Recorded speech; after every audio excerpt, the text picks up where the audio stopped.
শুভ বিকেল বন্ধুরা।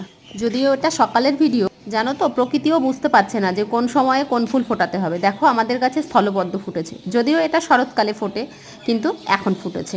তো যাই হোক, এখন তোমার মনে হচ্ছে যে দেবযানী দিয়ে কি ছাতার ভিডিও দেখাচ্ছে, শুধু আম পড়ে আছে ছোট ছোট, ভেজা ভেজা মাটি, এ আবার একটা ভিডিও হলো না। থামো থামো, আমার ভিডিওটা যখন ইউটিউব তোমার সামনে নিয়ে এসছে তাহলে জানবে তুমি এর মধ্যে একটা নিশ্চয়ই কিছু তুমি শিখতে পারো। সেটা হচ্ছে আর অন্য কিছুই না, এই যে আমি আমগুলো দেখাচ্ছি না, ছোট ছোট গুটি গুটি আম, এই আমগুলো কিন্তু অত্যন্ত সাংঘাতিক। কেন বলবো সাংঘাতিক? এই আমের যে কষ, সেটা ছোট ছোট বাচ্চাদের মুখে একদম বিরাট পরিমাণে ঘা করে দেয়।